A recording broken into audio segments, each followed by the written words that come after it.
so I never thought I'd be writing something like this. Honestly, if you had told me a year ago that my life would spin in this direction because of a stray cat, I would have laughed in your face.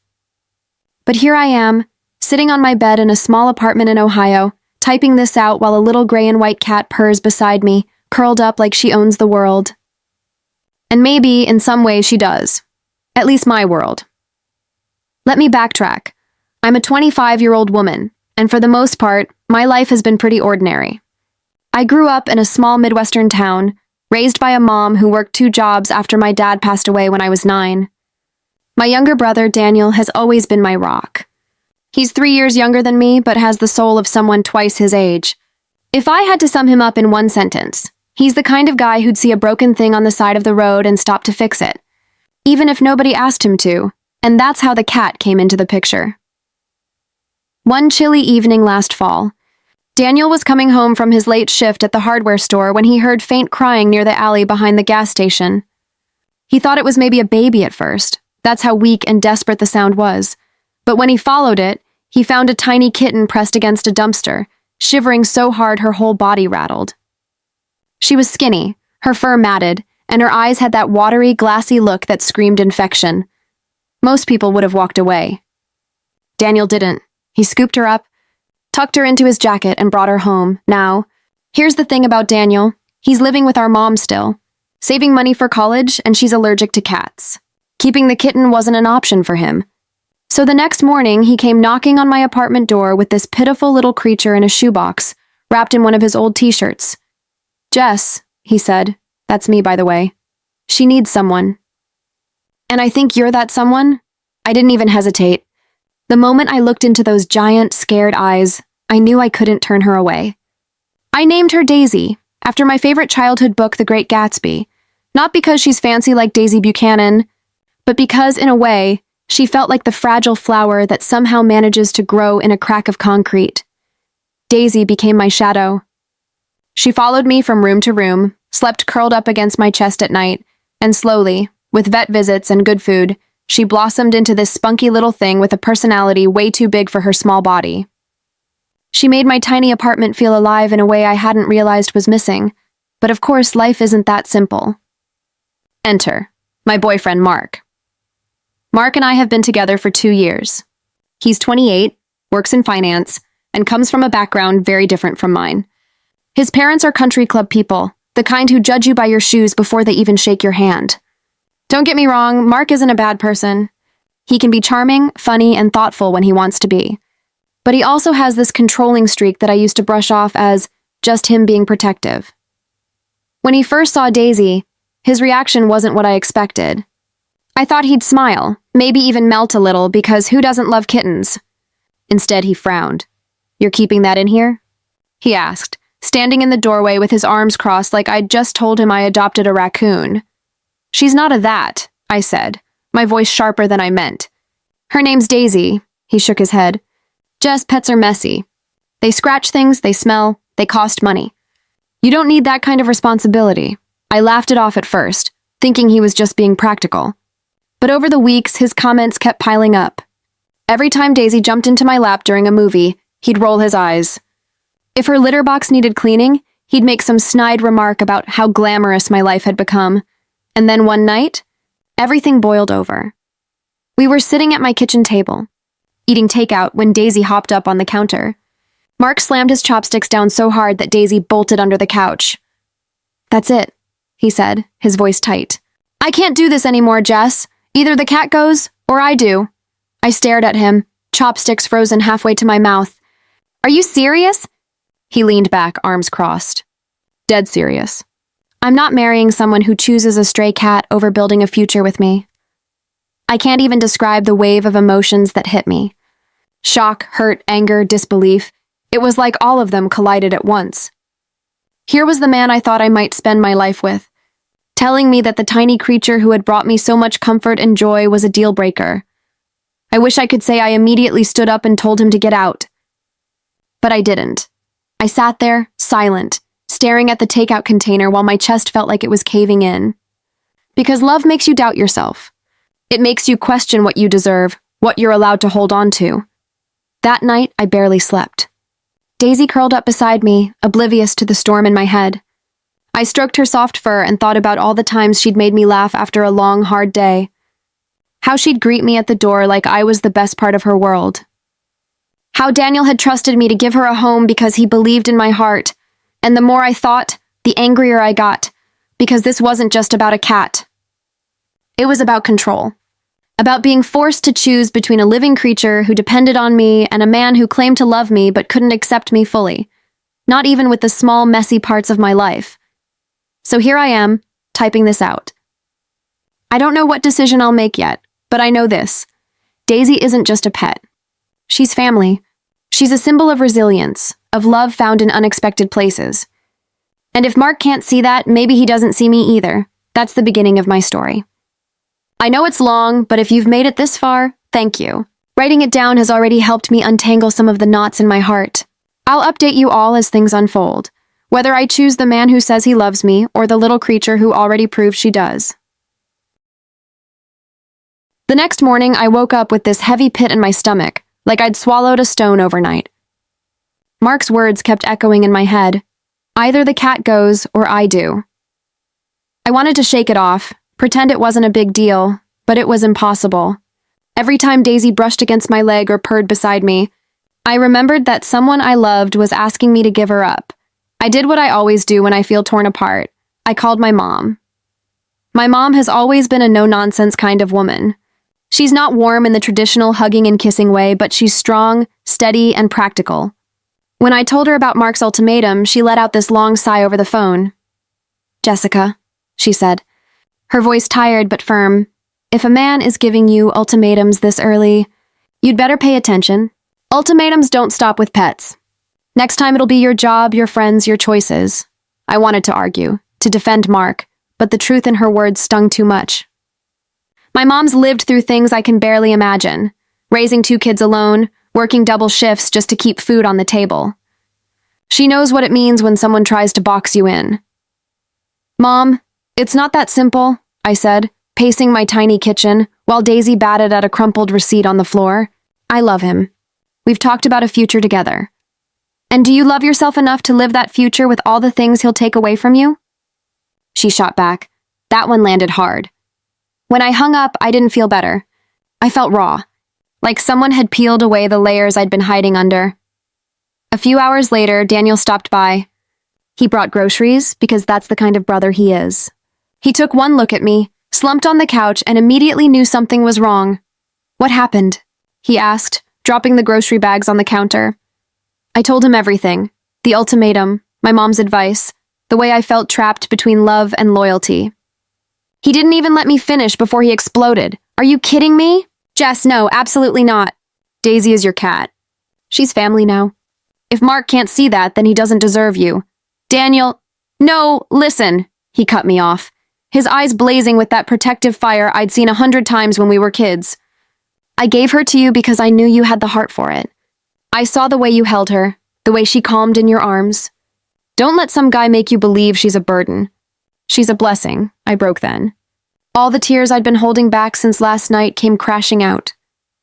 Daniel just sat beside me, rubbing my shoulder, while Daisy jumped into my lap like she knew I needed her. Later that night, Mark called. His voice was smooth, almost casual, like nothing had happened. "So," he said, "have you thought about what we talked about?"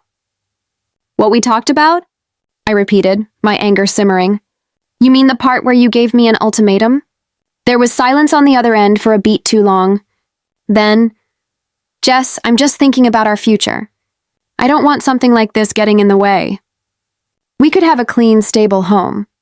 Do you really want to tie yourself down with a cat?" "Tie myself down?" That's what he said. As if Daisy was a weight around my ankle instead of the light that had pulled me out of a dark stretch of loneliness. "I need time to think," I said finally, my voice shaking. He didn't push further, but the distance between us grew like a canyon after that call. Over the next week, I started noticing things I hadn't before. The way Mark would flinch when Daisy brushed against his leg. How he never reached down to pet her. How his face would twist in annoyance when I paused mid-conversation to refill her water bowl or scoop her litter. It was like Daisy wasn't just a cat to him. She was competition. One night, Daniel and I sat on the fire escape outside my apartment, eating slices of pizza straight from the box. He looked at me and said, "You know, Jess, love doesn't ask you to shrink yourself. It doesn't ask you to give up the things that make you happy. If anything, it adds to them." I knew he was right. Deep down, I'd always known. But saying it out loud, admitting that the man I thought might be my forever was turning into someone I barely recognized, that was terrifying. I looked back through my relationship with Mark. The little red flags I'd ignored. How he hated when I stayed late at work because it cut into our time. How he frowned whenever I went out with my girlfriends. How he liked things his way, neat and orderly, and didn't have patience for anything that didn't fit into that box. And now Daisy. That night, as Daisy curled into the crook of my knees while I scrolled through my phone, I realized something. Mark wasn't giving me a choice between him and a cat. He was giving me a choice between control and freedom, between fear and love and the truth. I was slowly starting to see my answer. The following week felt like walking on a tightrope with no net. Every time my phone buzzed with Mark's name, my chest tightened. I wanted to believe he loved me, that this was just a bump in our relationship, but the way he framed everything, it didn't feel like love. It felt like pressure. One evening, I came home from work to find Daisy not her usual self. Normally, she'd run to the door, meowing like I'd been gone for years, but this time she was curled up on the couch, barely lifting her head. Her food bowl was untouched, and when I picked her up, she felt limp, lighter than she should have. Panic shot through me like electricity. I rushed her to the emergency vet, my hands trembling on the steering wheel the whole way. Daniel met me there, still in his work apron, his face pale with worry. We sat together in the sterile waiting room, surrounded by posters about heartworm and spay-neuter clinics, until the vet finally came out. "She's dehydrated," the vet said gently. "Could be a stomach bug, could be stress. We'll give her fluids and keep her overnight for observation." Hearing the words "keep her overnight" broke me. I hadn't realized until that moment how deeply attached I was to this little life. She wasn't just a cat. She was my cat. My responsibility. My family. Daniel put his arm around me as I cried quietly in that waiting room. "Jess, this is what love looks like. Sitting here worrying about her because she matters to you. If Mark can't see that, then maybe he doesn't know what real love even is." I nodded, swallowing hard. But his words echoed in me all night. When I told Mark about Daisy being at the vet, his reaction made something in me snap. "Well," he said flatly, "this is exactly what I was talking about. Look at all the stress, the bills, the drama. You wouldn't have to deal with any of this if you didn't have her." I stared at my phone, gripping it so tightly my knuckles turned white. "Mark, she's sick. She could have died. And all you can think about is how inconvenient she is for you." "Jess," he sighed, his tone shifting into that patronizing calm I'd started to hate. "I'm just being realistic. You want stability, right? Marriage, a house, kids someday? How are we supposed to do all that when you're wrapped up in an animal that complicates everything?" For a moment, I couldn't even breathe. He was talking about Daisy like she was a speed bump on the road to his perfect little vision of life, instead of the living creature who had saved me from loneliness. Something inside me hardened. "Mark, I can't talk about this right now." He muttered something about me being too emotional and hung up. The next day, Daisy was stable enough to come home. The vet handed me a packet of instructions and a hefty bill, but when Daisy nestled into my arms, purring softly, none of it mattered. She was alive, and she was mine. That evening, Daniel stopped by again, carrying a bag of cat toys he'd bought with his own money. "For Daisy," he said simply, dropping them on the floor where she immediately batted at a little mouse on a string. I smiled through tears. "You didn't have to?" "Yeah, I did," he interrupted. "Because you deserve people who support you, not people who make you choose between love and love." His words hit me like a hammer to the chest. Because that's what it was, wasn't it? Love and love. Love for Mark, love for Daisy, but only one of them came without conditions. Later that week, things took another turn. Mark showed up unannounced at my apartment. Daisy was sprawled across my lap when I opened the door, and the look on his face when he saw her there, like she was the enemy, made my stomach churn. "Jess, we need to talk," he said, stepping inside without waiting for me to invite him. He paced my living room, hands gesturing like he was giving a business presentation. I talked to your mom. My heart dropped. You what? I called her. I thought maybe she could talk some sense into you. I felt like the ground was sliding out from under me. He had gone behind my back, dragged my mom into this. What did she say? I asked, my voice barely above a whisper.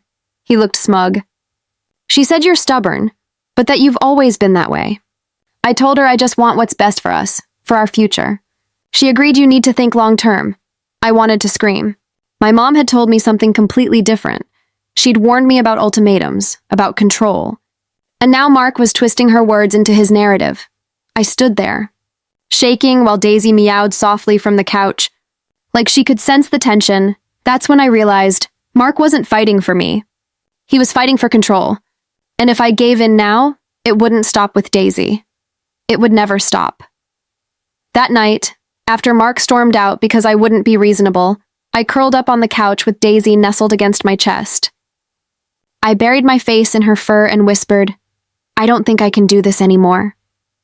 And for the first time since this whole mess started, I felt something that wasn't fear or confusion.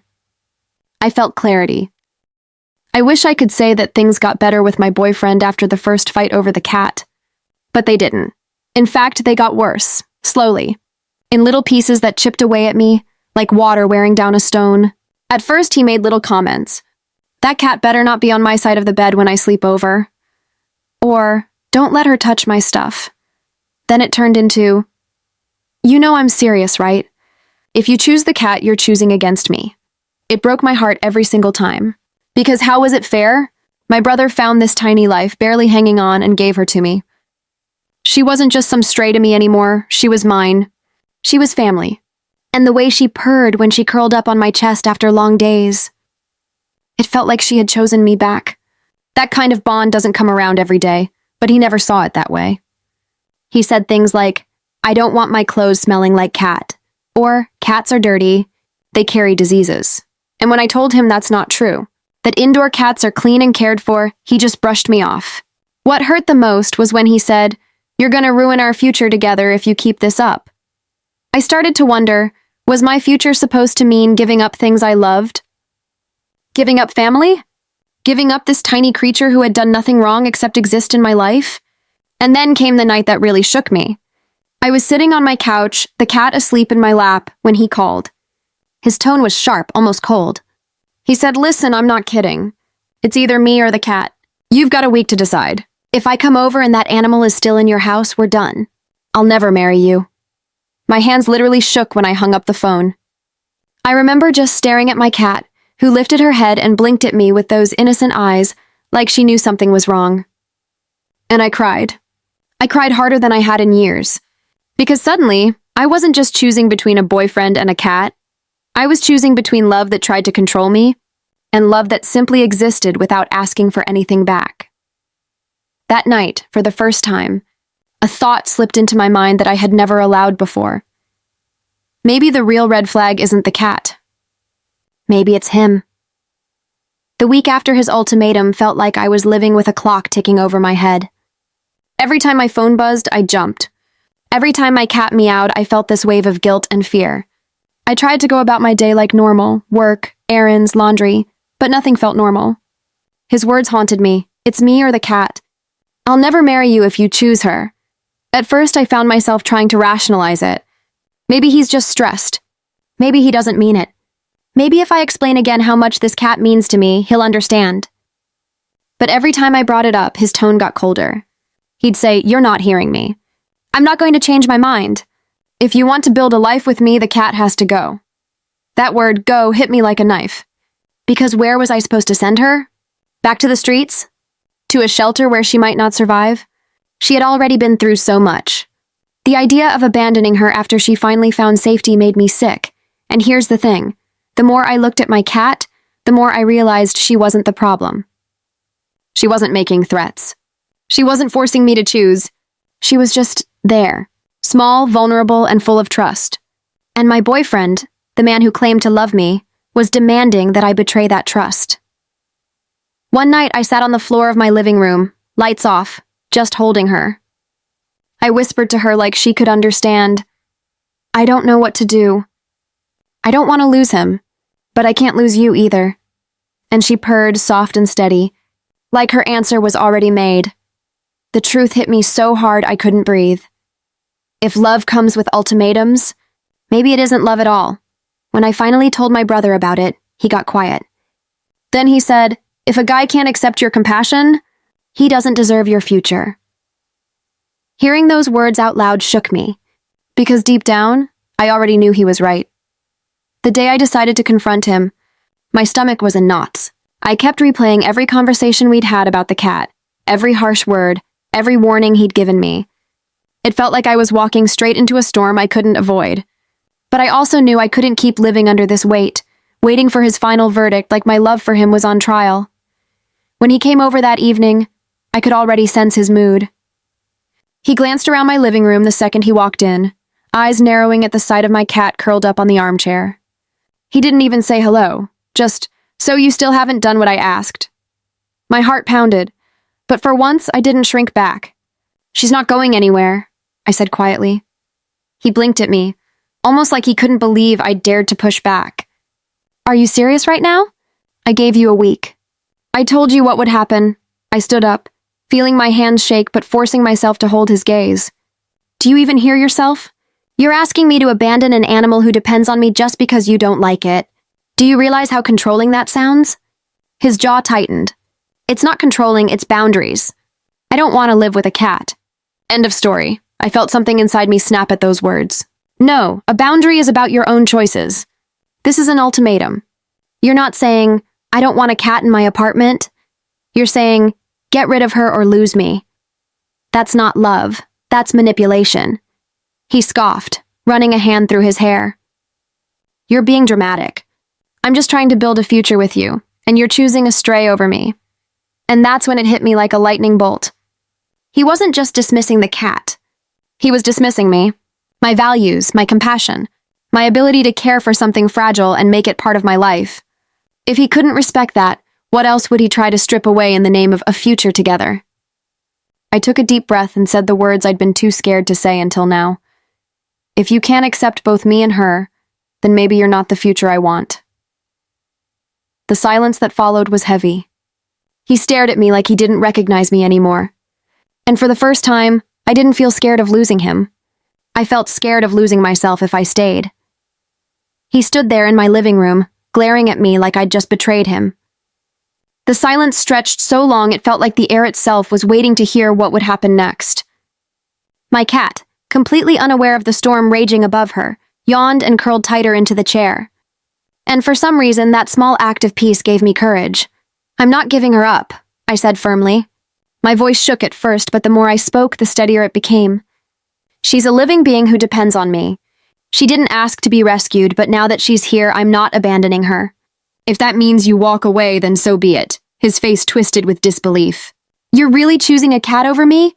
Over us? I shook my head. No, I'm choosing me. I'm choosing compassion. I'm choosing a future where I don't have to prove my love by giving up the things that matter to me. For a moment, I thought he might try to argue again. But instead, he just scoffed, grabbed his jacket, and muttered, Fine, don't come crawling back when you realize what you've lost. Then the door slammed shut behind him. I stood there, frozen, listening to the echo of that slam. My heart hurt, yes, but it wasn't the same kind of hurt I'd felt before. This one was cleaner, lighter, almost freeing. I walked over to the chair and scooped up my cat. She blinked at me sleepily and let out a tiny meow, pressing her head into my chest. In that moment, I knew with absolute clarity I hadn't lost anything worth keeping. What I had gained was so much bigger, my self-respect, my peace, and a little ball of fur who reminded me every single day what unconditional love truly looked like. And for the first time in weeks, I actually smiled. So that's where I am today, single, yes, but at peace. And honestly, I think I made the right choice. My cat is safe, I'm safe, and I know I'll never accept love that comes with ultimatums again. But now I want to ask you all something. What would you have done if you were in my shoes? Would you choose the cat, or would you have chosen the relationship? Drop your thoughts in the comments. I really want to hear different perspectives. And hey, if you made it this far into my story, thank you so much.